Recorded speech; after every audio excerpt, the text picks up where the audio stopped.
안녕하십니까. TV특강 이제는 인성이다. 이지혜입니다. 인간은 사회적 동물이다. 아주 유명한 말이죠. 고대 그리스의 철학자 아리스토텔레스가 한 말인데요.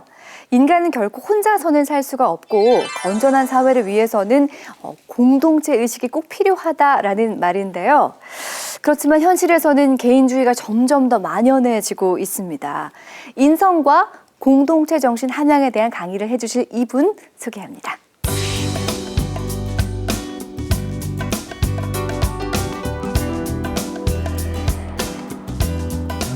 선생님을 소개하겠습니다. 박수로 환영해주시기 바랍니다.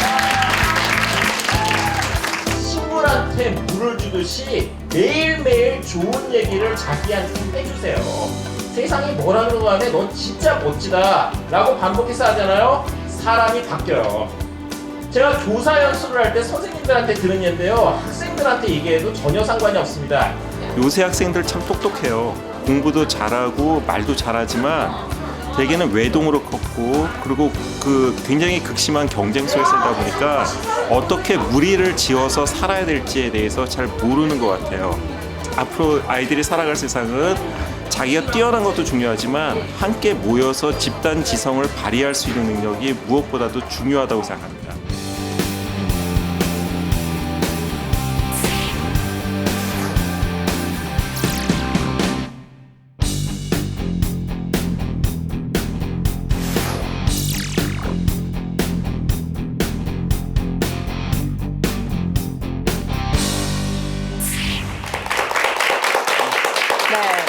박사님, 철학하면은요, 일단은 저만 그럴까요? 굉장히 어려운 학문이다라고 느껴지거든요. 운동을 할 때는 힘들잖아요. 네. 근데 운동을 많이 하다 보면은 힘들지만 그만큼 영혼이 건강해지잖아요. 철학도 그렇습니다. 철학도 굉장히 힘들게 자기의 가치관을 검증해 나가는 과정이지만 그 과정을 통해서 관성적으로 사는 삶에서 벗어나서 인생을 제대로 밝게 사는 방법을 익히는 거예요. 그게 바로 철학함의 아주 기쁨입니다. 요즘 세상이 너무 복잡하다 보니까 좀 생각을 많이 안 하려는 경향들이 생기는 것 같은데 오늘 함께 깊게 철학에 대해서 고민하는 시간 가져볼까 합니다. 자, 1강 박수로 청해 듣겠습니다.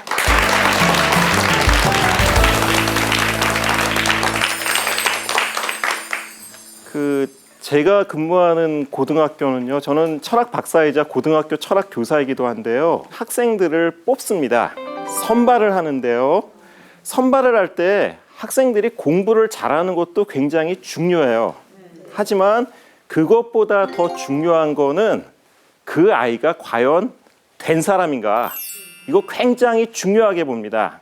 공부는 좀 못해도 상관없어요. 못해도 그냥 고만고만하게 학교에 묻어갈 수가 있는데 애가 학교 공동체에 어울리지 못하고 더군다나 폭력적인 성향까지 있으면은 이거 아주 골치 아픕니다. 그렇잖아요?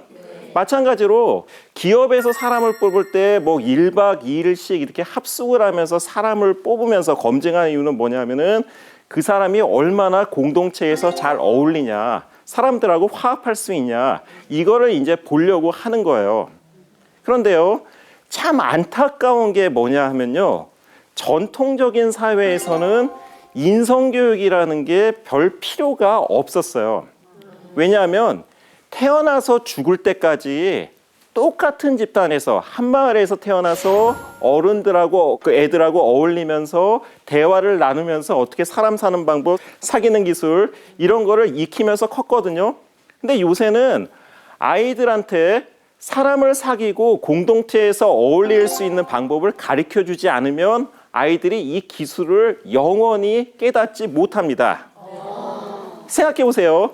여기 혹시 주변에 초등학교생부터 중학교, 고등학교 12년 동안을 같이 동창으로 지내신 분들이 얼마나 되세요? 대개 보면요, 인간관계가 다 단절되어 있어요. 어렸을 때 친구, 초등학교 때 친구, 중학교 때 친구, 고등학교 때 친구 다 다릅니다. 대학 가서도 다르고요. 또 어떻죠? 취직을 해도 그게 평생 가는 관계가 아니라 몇 달 지나면은 또 관계가 흩어지고 다시 새로운 사람을 만나고 이래야 돼요. 그러니까 뭐냐면 예전에는 그냥 인성적인 부분은 자라면서 몸에 배듯이 저절로 몸에 습득되는 거였었는데 이제는 공부하듯이 공동체에서 꾸리고 사람을 사는 것도 하나하나 이제 그 연습을 하면서 익혀야 되는 시대가 된 거예요. 그래서 사람들을 사귀는 방법을 이제 하나하나 가르쳐 줘야 되는데, 그렇다고 한다면 이거를 어떻게 가르쳐 줄 것이냐. 그런다면요, 제일 먼저 해야 되는 건 뭐냐면 사람들이 나를 좋아하게끔 만들어야 돼요. 그런데 어떤 사람들은 좋아합니까? 자기만 알고요, 이기적으로 내 것만 잘 챙기려는 사람을 좋아하던가요? 아니요. 그렇지 않아요. 남을 먼저 생각하고 배려해 주는 사람을 좋아합니다. 그래서 제가 이런 능력을 기르기 위해서 항상 예로 드는 게 스파르타 밥상 공동체예요. 이게 무슨 얘기냐? 스파르타에서는요, 고대 그리스의 스파르타에서는 절대 밥을 혼자서 먹게 하지를 못했대요.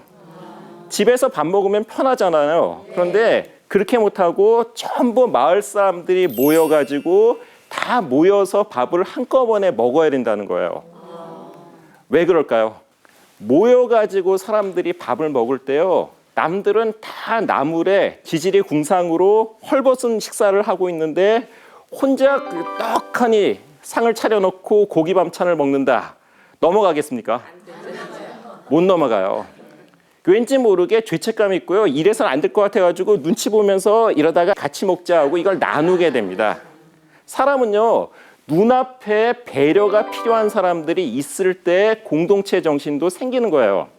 가진 사람은 못 가진 사람한테 베풀게 되고요. 그리고 어려운 사람은 잘 사는 사람을 주면서 내가 공동체에 누가 되는 거 아닌가라고 하면서 반성하면서 스스로를 더 열심히 살려고 자극을 받습니다. 근데 문제는 뭐냐면요, 요새 한번 아파트에서 일어나는 여러 가지 분쟁 사례들을 보세요. 사회가 발전하면서 어느 사회나 무너지기 직전의 현상들이 있어요. 그건 뭐냐면은 잘 사는 사람들은 잘 사는 사람대로 모여 있으려 그러고요, 못 사는 사람들은 못 사는 사람대로 자꾸 이렇게 밀쳐내려고 합니다. 배타려고 하거든요. 빈부격차가 문제가 되는 게 바로 이런 문제예요. 자기의 눈앞에서 배려해야 될 사람들을 자꾸만 안 보려고 합니다. 그리고 동떨어서 내 시야에서 사라지려고 해요. 그러니까 아이들도 보면은 아이들의 인성의 수준이 성적의 수준만큼이나 아주 적나라하게 나눠집니다. 무슨 얘기냐면은 친구들이 다 점심을 못 먹어서 이렇게 굉장히 쫄쫄 굶고 있어도 매점에 가서 빵 사와서 아주 행복하게 혼자 앉아서 빵을 쩝쩝 드시고 계세요. 너 그거 너무하지 않냐라고 얘기를 해도요, 뭐가 문제인지 아이가 느끼질 못합니다. 그렇잖아요? 그런데 인성적으로 훌륭한 아이들은 밥상 공동체를 머리에 그리고 있어요. 그러니까 그 사람들을 내가 눈앞에 없더라도 그 사람의 몫을 챙겨주고 내가 그 사람의 입장이라면 얼마나 배고프고 힘들까라고 배려할 수 있는 이 능력이 있는 사람이 정말 좋은 사람이거든요. 이런 정신을 심어서 가지고 있는 사람만이 사회생활도 아주 멋지게 잘하고 어디 가서나 환영받을 수 있는 사람이 될 수 있습니다. 아이들한테 사람을 사귀고 공동체에서 어울릴 수 있는 방법을 연습을 하면서 익혀야 되는 시대가 된 거예요. 남을 먼저 생각하고 배려해주는 사람을 좋아합니다. 인성적으로 훌륭한 아이들은 밥상 공동체를 머리에 그리고 있어요. 스파르타 밥상 공동체예요. 이런 정신을 가지고 있는 사람만이 어디 가서나 환영받을 수 있는 사람이 될 수 있습니다. 흔히 하는 말로 밥상머리 교육이라는 거 있잖아요. 가족끼리도 이렇게 앉아서 밥 먹으면서 나누는 이야기들을 통해서 교육이 되는 건데, 스파르타의 밥상과 우리 과거의 대가족 제도에서의 밥상이 좀 비슷해 보이기도 하거든요. 스파르타나 우리나라나 사람을 사는 모습은 어디나 똑같아요. 근데 서양에서의 공동체 개념은 부족 개념입니다. 먼저 공동체의 정의라는 게 있어요. 룰을 먼저 생각을 합니다. 부족 사회에서 지켜야 될 덕목이 뭐냐, 우리 조직에서 가장 핵심적인 건 뭐냐, 이거에서부터 연역적으로 접근하는 측면이 있어요. 그러나 어떤 식으로 접근하든지 간에 사람이 사는 공동체에선 가장 중요한 거는 상대를 배려하고 따뜻하게 맞이하려는 이 환대의 정신, 그게 공동체 정신에서의 핵심인 것 같아요. 그렇게 뭔가 함께하는 사람들의 스케일이 커질수록 내 마음의 어떤 품의 넓이도 달라질 거란 생각이 드는데요. 좀 더 넓은 공동체를 향한 공동체 의식, 자, 2강에서 계속해서 이어 듣겠습니다.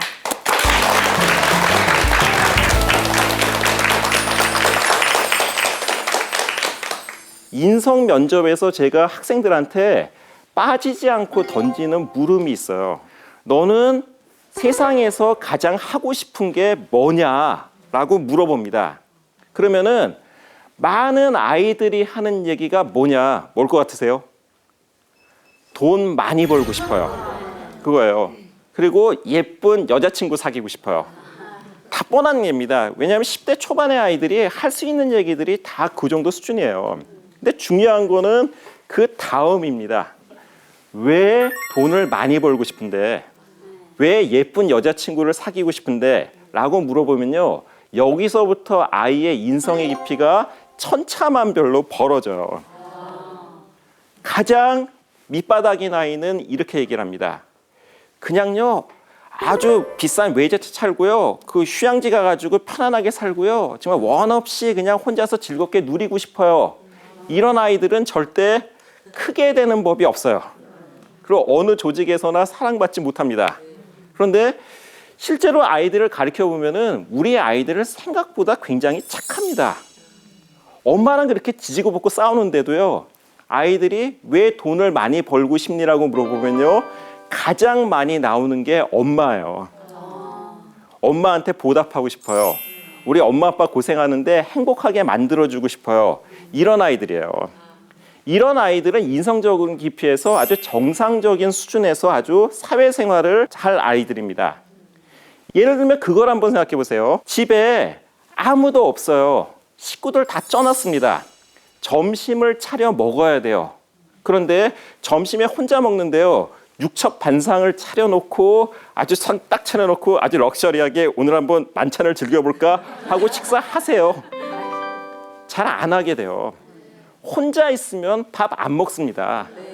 그냥 귀찮으면 굶을 때도 있고요, 라면 끓여 먹고 대충 때우지 하고 넘어가요. 그런데 집에 돌봐야 될 사람이 있을 때는요, 절대 그렇게 안 됩니다. 귀찮아도 일어서 가지고 상을 다 차려요. 나 때문입니까? 누구 때문이에요? 차리고 투덜투덜 하지만 상을 잘 차리잖아요. 그리고 그 상은 누가 먹습니까? 같이 먹어요. 그러면서 서로가 건강해지는 거예요. 공동체 정신이라는 거는 일방적인 희생이 아니라 이와 같이 상대를 배려하면서 나한테도 이익이 돌아오는 관계입니다. 그리고 역사상의 위대한 인물들을 가늠하는 아주 결정적인 물음이 있어요. 왕들을 교육할 때 했던 말이거든요. 왕이 어떻게 막 일을 하면요, 신하들이 차마 왕을 야단칠 수 없잖아요. 이럴 때 신하들이 왕한테 이렇게 되물어요. 왕이시여, 역사가 왕을 어떻게 평가할 것 같습니까? 후대에 어떤 왕으로 기억되실 것 같습니까? 이런 식이에요. 공동체의 관점이 자기에서 그치는 게 아니라 역사적인 공동체, 인류 전체의 공동체에서 자기를 바라봅니다. 실제로 실력이 자라나면서 사회생활을 잘하는 아이들일수록 실력만 자라나는 게 아니라 공동체 정체를 보는 안목과 어떤 포용력도 자라납니다. 이게 진정한 인재예요. 세계를 이끌어가는 사람들은요, 그러니까 전형적인 특징이 뭐냐면은 대단히 윤리적입니다. 경쟁에서 살아남는 사람들은 두 가지 이유가 있는데요, 기버하고 테이커라는 용어가 있습니다. 이건 뭐냐면요, 인간관계를 맺으면서 끊임없이 베푸는 사람들이 있어요. 자기보다 남을 생각하는 사람들이 있습니다. 이 사람들이 기버예요. 테이커는 뭐겠어요? 뭘 하든지 간에 하나라도 더 챙겨 먹으려고 아득바득한 사람입니다. 그러면 재밌는 건 뭐냐면요, 이거는 사회 심리학의 연구 결과인데 보세요. 사회적으로 출세하는 사람들은 기버일까요? 테이커일까요? 테이커가 사실 더 잘 살아남아요. 물건값도 잘 깎고요, 성적도 잘 챙기고 배우자도 조건 따져서 잘 고릅니다. 잘 살지만 거기까지예요. 그런데 1% 위대한 영웅으로 거듭나는 사람들은 거꾸로 또 기버들이에요. 그래서 현대사회에 있어서의 핵심 경쟁력은 뭐냐면은 자신의 관점에서 자신을 보는 게 아니라 보다 큰 관점, 보다 위대한 관점, 보다 우주적 관점에서 세상을 바라보고 역사의 관점에서 내 행동이 옳은가 그른가를 가려낼 수 있는 사람. 공동체 정신이라는 거는 일방적인 희생이 아니라 상대를 배려하면서 나한테도 이익이 돌아오는 관계입니다. 경쟁에서 살아남는 사람들은 두 가지 이유가 있는데요. 기버하고 테이커라는 용어가 있습니다. 위대한 영웅으로 거듭나는 사람들은 기버들이에요. 현대 사회에 있어서의 핵심 경쟁력은 자신의 관점에서 자신을 보는 게 아니라 역사의 관점에서 내 행동이 옳은가 그른가를 가려낼 수 있는 사람. 우리 어르신들이 늘 하시는 말씀 중에 하나가 꿈은 크게 품어라 였거든요. 근데 말씀을 듣고 보니까 꿈과 가치관이 큰 아이일수록 잘 될 수밖에 없구나. 그게 바로 공동체 의식, 좀 더 큰 공동체 의식이라는 생각이 맞습니다. 드는데요. 정말 내 자신의 이익을 챙기기 위해서 그냥 가식적으로 남을 도와하는 척하는 건지 하고 진정 우러나와서 봉사정신을 가지고 있는 것하고는 사람하고는 굉장히 격이 다른 것 같아요. 근데 그게 아이의 모습에도 아주 오롯이 묻어나는 것 같습니다. 네. 우리가 어디를 바라보고 있느냐가 굉장히 중요한 맞습니다. 것 같아요. 나만 바라보느냐, 우리냐, 우리들이냐, 우리 사회냐, 어디를 바라보고 있는지 한번 나의 가치관을 돌아보게 되는데요. 3강 계속해서 이어 듣겠습니다.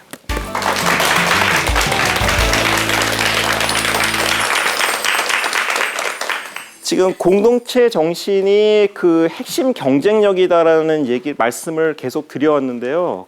가장 중요한 건 뭐냐면요.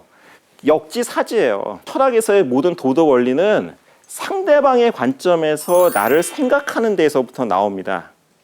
하다못해서 강아지가 이렇게 낑낑거리고 있어도 아니면 뭡니까? 주변에서 이렇게 애가 우는 소리가 들려도요. 사람의 마음이 그렇게 편하지가 않습니다. 어떻게 해서라도 좀 저 사람을 도와주고 싶어요. 그런데 이런 능력도요, 계속해서 훈련해야만 늘 수가 있습니다. 예를 들면 이런 식입니다. 인성 발달 단계상 중2 정도에 딱 부딪히는 인성적인 한계가 있어요. 그냥 성질 나는 대로 엄마 왜 그래? 하고 화를 팍 내고 나중에 생각은 누가 해줍니까? 엄마가 해줍니다. 너 지금 무슨 짓을 했는 줄 아니? 라고 하면서 한참 야단을 맞으면서 내가 그랬구나 라고 고개를 숙이면서 반성을 하게 돼요. 그런데 그런 과정이 왜 필요하겠어요?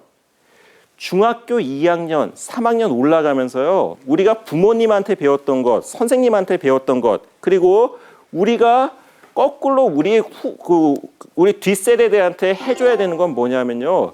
끊임없이 자기가 느끼는 감정이 뭔지를 가르쳐 주는 거예요. 너 그렇게 느끼면 안 돼. 상대방에 대해서 한번 생각해 봤니? 계속 물어봐야 됩니다. 이게 인성교육의 기초예요. 상대방의 관점에서 끊임없이 자기 행동을 바라보고 검토하는 겁니다. 그러면서 균형 잡힌 인격이 자라날 수가 있어요. 좀 더 어렵게 말씀을 드리면 철학자 칸트의 정언명법이라는 게 있습니다. 내 의지의 준칙이 보편적 입법이 되게끔 행동하라. 내가 어떤 행동을 하든지 간에 누가 어떻게 나를 보더라도 아무 문제 없이 그 행동 옳아라고 인정할 수 있게끔 하라는 거예요. 화가 나가지고 내가 길거리에서 화가 나가지고 시비가 붙었어요. 상대방한테 쌍욕을 했습니다. 속은 후련해지면서 뭔가 내가 의로운 사람인 것처럼 느껴져요. 하지만 주변 사람들은 나를 뭐로 볼까요? 뭐 저런 사람 있어. 맞아요. 저 똑같은 인간이네. 그래서 상종하지 말아야지 이렇게 봐요. 아담 스미스가 경제학자라고 많이 알려져 있지만 아담 스미스는 도덕 철학자이기도 해요. 보이지 않는 손을 얘기한 사람 있잖아요. 이 사람이 도덕 감정론에서 이렇게 얘기를 합니다. 뭐냐면요. 성인이 된다는 것, 성숙한 인격이 된다는 것은 마음속에 공평한 관찰자가 자라나는 과정이라고 얘기를 해요. 무슨 얘기하냐면 이거 한번 생각해 보세요. 어린아이가 막 땡깡 쓰고 이럴 때요. 엄마들이 하는 어법이 있어요. 지나가는 무섭게 생긴 저 같은 아저씨를 보면은 아저씨 얘 좀 보세요. 이렇게 얘기합니다. 아우 얘 창피하라. 동생이 있는데 울고 짜고 이러고 있어요. 얘 경찰관한테 얘기해서 잡아가라 그러세요. 아우 창피해. 이렇게 얘기를 해요. 이렇게 아이가 어떡하죠? 아저씨의 눈으로 자기를 평가하는 훈련을 하는 거예요. 내가 이러면 안 되겠구나 라고 이럽니다. 처음으로 이제 사회생활이라는 게 그렇거든요. 자기의 관점에서 벗어나서 사회인의 관점에서 자기를 보는 거예요. 학교에 가면 어떻습니까? 선생님의 관점에서 자기를 판단하기 시작해요. 학생의 관점에서 생각하는 게 아니라 선생님이 나를 어떻게 볼까로 자기 행동을 판단하기 시작합니다. 좀 더 크잖아요. 사회생활을 하면 어떻게 될까요? 이런 거예요. 처음에 평사원의 관점에서 있다가 직급이 올라갈수록 공감할 수 있는 폭도 굉장히 넓어져요. 그렇다고 한다면 건강한 공감 능력을 키우려면은 어떻게 해야 되냐? 훈습을 통해서 이루어져요. 그렇잖아요. 안전교육 지겨워요. 하는 얘기 계속 반복해서 합니다. 그래도 들어야 돼요. 왜냐? 듣고 또 들으면서 말 그대로 훈습이 되는 거예요. 이게 도덕교육이에요. 삶의 여러 가지 요소를 경험하면서 그리고 이럴 때마다 공자님은 이럴 때 어떻게 얘기했을까? 옛 성현의 말씀에 따르면 2500년 동안의 인류의 지혜는요, 항상 어떻게 사는 사람이 바람직한 삶인가에 대해서는 다 공통된 합의점이 있어요. 뭐겠습니까? 부모한테 효도하고 사람들을 배려하고 아랫사람들을 사랑하라는 겁니다. 이런 가르침을요, 계속해서 연기가 몸에 배우듯이 자기 몸에 쌓여 나가야 됩니다. 그리고 마지막으로 드리고 싶은 말씀은 뭐냐면은 공동체 정신을 함양할 수 있는 가장 좋은 선생은 누구겠습니까? 맞습니다. 가족이고요. 더 구체적으로 누구겠어요? 부모님이세요. 아이들이 부모의 말을 들을까요? 안 들을까요? 안 들어요. 안 들어요. 말하면 싸움이 되잖아요. 네. 하지만 부모의 말은 듣지 않아도 부모의 행동은 봐요. 네. 아이를 야단치고 너 남을 배려하라라고 얘기하기 전에 나부터 남을 배려하면 됩니다. 사람을 바꾸는 방법은 간단해요. 그 도덕적으로 성숙한 인간이 되는 방법은요, 동서양 다 똑같습니다. 기독교 문화가 발전한 서양에서는 바람직한 삶의 모델이 누구였겠습니까? 예수 그리스도였어요. 이런 상황에서 예수라면 어떻게 했을까? 이거를 끊임없이 물으면서 그분을 닮아가려고 했습니다. 동양 사회에서는 누구였겠어요? 그렇죠. 공자, 맹자, 석가모니, 위대한 성현들은 굉장히 많아요. 그러니까 일상생활에서 그런 사람들의 삶을 끊임없이 보면서 나는 과연 남들을 배려하며 살고 있는가를 끊임없이 스스로한테 물으면서 스스로를 다잡아야 됩니다. 이럴 때 우리의 인격은 아름답게 완성될 수가 있습니다. 상대방의 관점에서 자기 행동을 바라보고 검토하는 겁니다. 누가 어떻게 나를 보더라도 아무 문제 없이 그 행동 옳아라고 인정할 수 있게끔 하라는 거예요. 성숙한 인격이 된다는 거는 마음속에 공평한 관찰자가 자라나는 과정이라고 얘기를 해요. 건강한 공감 능력을 키우려면은 훈습을 통해서 이루어져요. 계속해서 연기가 몸에 배우듯이 자기 몸에 쌓여 나가야 됩니다. 우리가 아이들 그리고 우리들 모두의 공동체 의식을 함양하기 위해서 많은 노력들을 하고 있는데요. 교육계에 계시니까 교사로서 공동체 의식 함양을 위해 어떤 교육들을 하고 계신지도 궁금해요. 뻔한 상식적인 얘기를 학생들한테 계속 반복을 합니다. 질서 지켜라, 줄 맞춰라, 복장 똑바로 해라, 인사 잘해라 이거예요. 근데 이게 말씀드렸듯이 훈수입니다. 당연하지만 지루하지만 계속해서 반복해야 그게 자기 인성의 일부가 될 수가 있어요. 이게 교사뿐만 아니라 어른들, 아이들도 스스로에 대해서 계속해서 이런 자기 스스로에 대한 훈습을 반복했으면 좋겠습니다. 자, 인성의 핵심은 공동체 의식이다. 오늘 안광복 박사님의 강의였습니다. 감사합니다. 네, 우리는 나와는 다른 수많은 사람들과 부대끼며 이 세상을 살고 있습니다. 그래서 갈등도 많을 수밖에 없는 건데요. 나의 관점이 아니라 상대의 관점에서 이 세상을 본다면 배려와 나눔이 가득한 공동체가 되지 않을까 하는 생각을 해봤습니다. 자, TV 특강 이제는 인성이다. 오늘은 여기까지입니다. 함께해 주신 여러분 고맙습니다.